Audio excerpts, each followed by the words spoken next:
Today we're here with part 5 interviewing Robert C. Davis. He's a lifelong resident of East Palestine. He's 95 years old.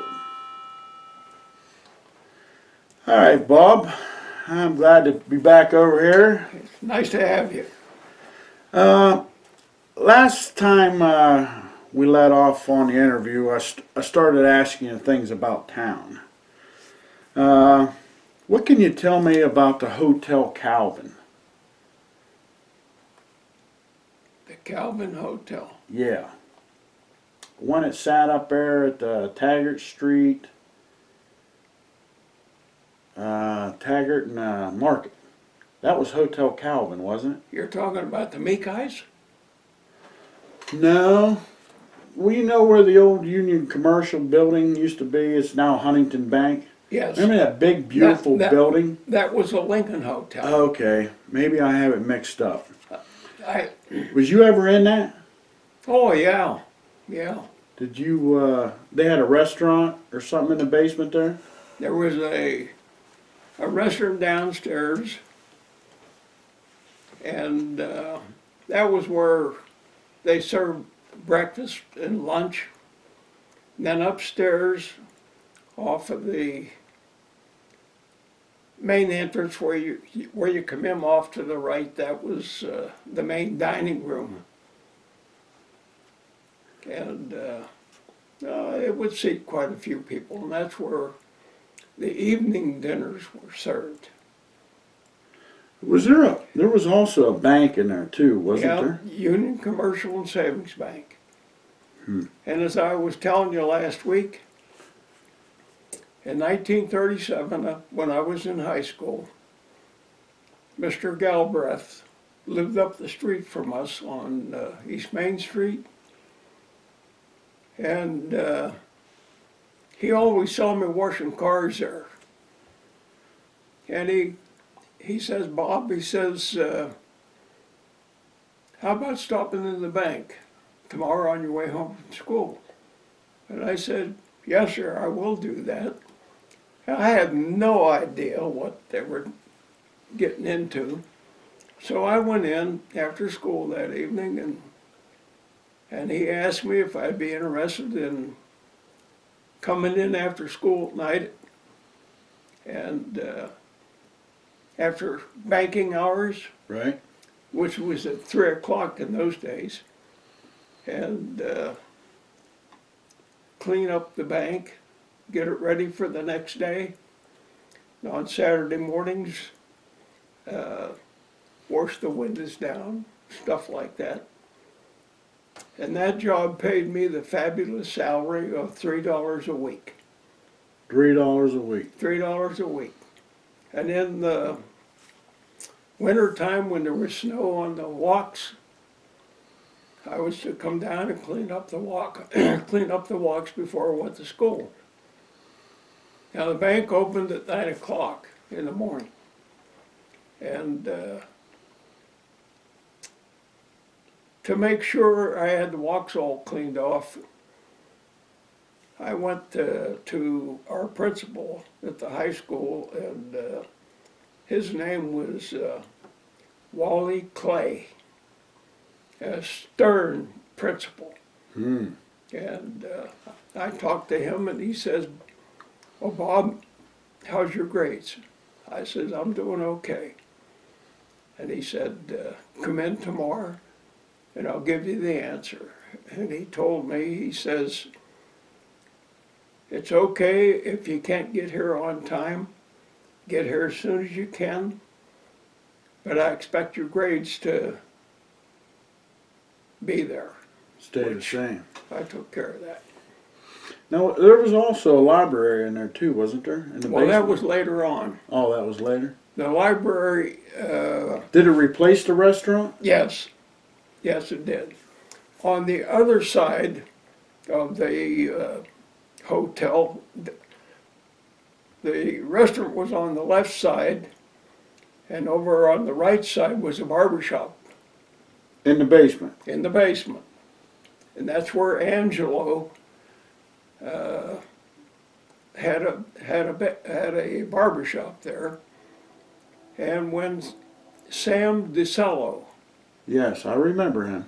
came, I don't know, from down around Pittsburgh somewhere, Aliquippa, I think. When he came up here, that's where I first met him. And Sam cut my hair up until he couldn't cut hair anymore. Nice guy. Oh, yeah, yeah. Was he a funny guy or? No, he was, oh, he could tell a joke or two, you know. But he was a strict family man. And he had later years, after the hotel shut down and they were going to tear it down, he moved into a little office building that was up there just beyond where Bill Davis, my brother, had a studio. And he was in there until they tore those buildings down. Yeah. Yeah. And then he moved out to New Waterford, where the trailer court is out there. And he bought a trailer and set up his barber shop in the kitchen. Huh. And I went out there to get my hair cut. And finally, he got to the point where he couldn't do it anymore. Didn't he have a little shop right across from where the old Makel's restaurant used to be also? Because I think I got my hair cut over there. He used to rent Tuck. No? Let's see him. Across, you're talking about Maple Schaefer House? Yeah, I thought he had a little shop across the street there. Not that I remember. Maybe that was another barber then. I was a young kid when I first moved into town, so I I don't- thought maybe that was him. I don't remember a barber shop, but I know that, He used to rent tuxedos out over there. see where Rondinelli's or something? There was a dry cleaners in there. across from Maple Schaefer House, that used to be a Texaco gas station when I was a kid. Where that Family Dollar is? No, Where the Circle K across is. from Maple Schaefer House on Taggart Street. Straight across. Straight across the street, that was a Texaco gas station. Wow, I never knew a gas station stood there. Yep, right on the corner. Then later on, Glenn Spate, when he married Ina Fosnot, right directly on the corner there, that's where he had his office. And then Ina had the place where they sold televisions and stuff like that in that Oh, building yeah, just yeah. east of that. Oh, okay. That corner used to be a big Texaco gas station. Now back to the Union Commercial Building, when they had the library in there, I thought somebody told me Jane Zellum was a librarian in there Well, at one time. Is that true? well, it could be later on because when I was there, old Mrs. Irwin, Oh, okay. John Irwin's wife, was a librarian there. And John was a county commissioner. And they lived up on North Market Street there where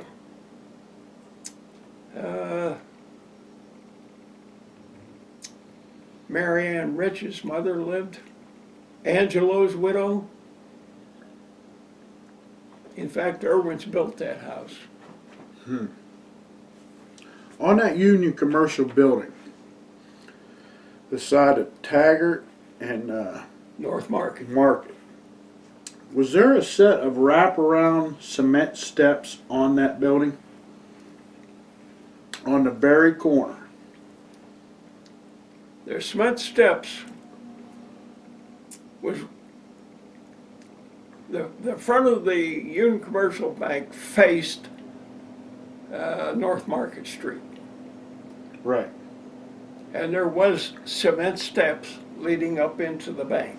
I have some pictures early pictures,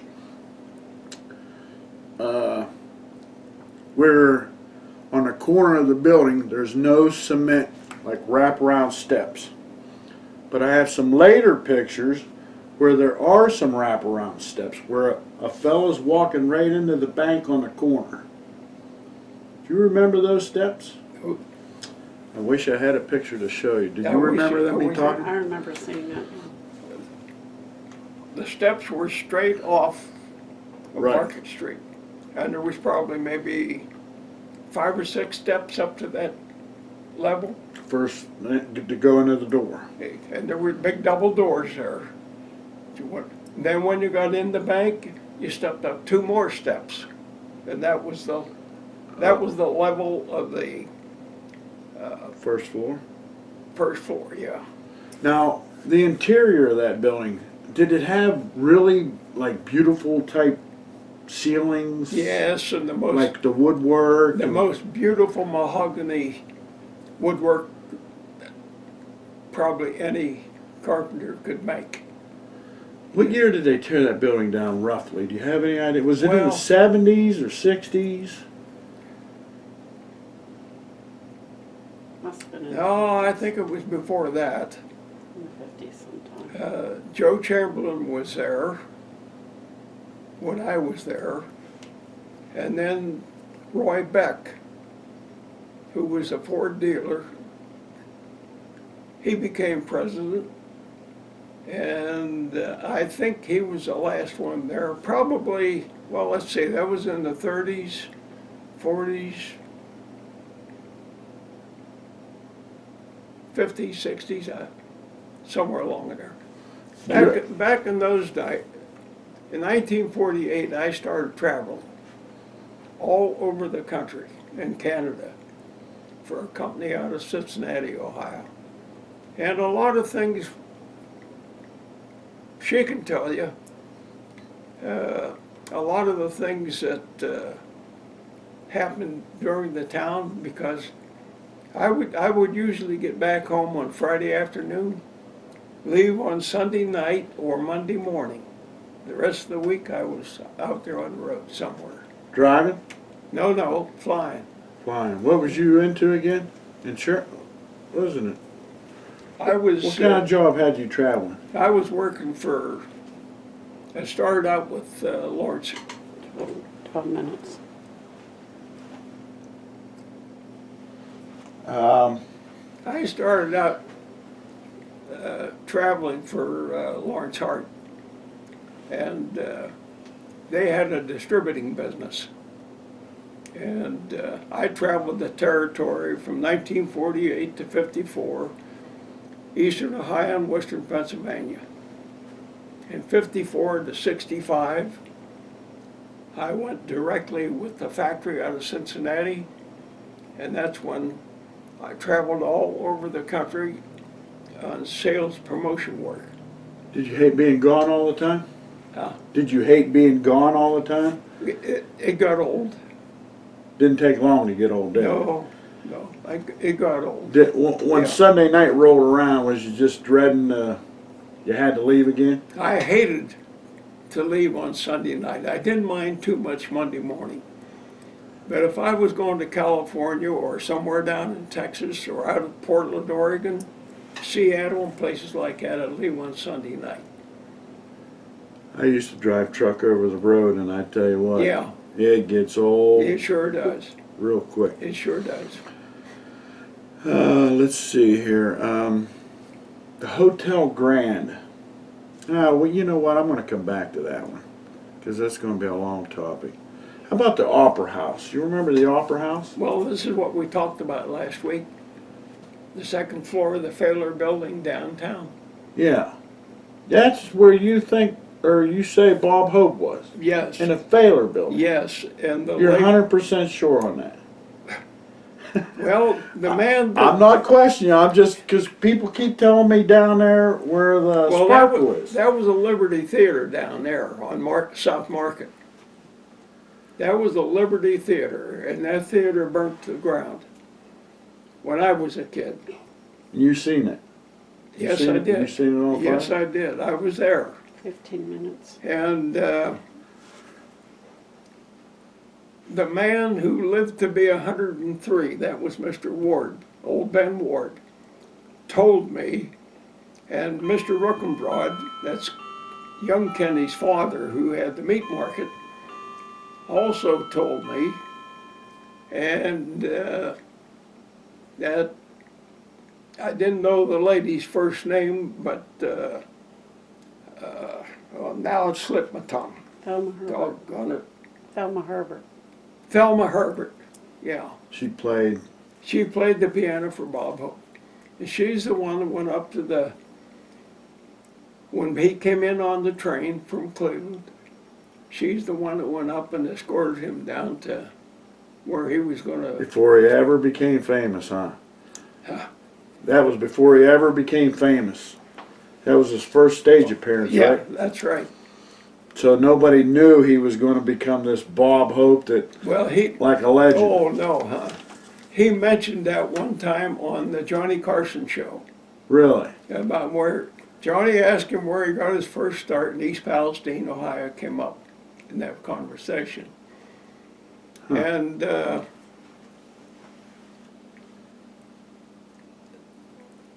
when the Christian church up on North Market here, you know where that's at? Yep. When they rebuilt that church, they wrote a letter to Bob Hope and asked him, since East Palestine, Ohio was where he got had his first stage show, if he wouldn't be interested in maybe Donating a little bit of money. donating some money for the chime towers up on top of the steeple. Right. And his itinerary wouldn't permit him to be here, but he did send enough money to take care of that part of the church.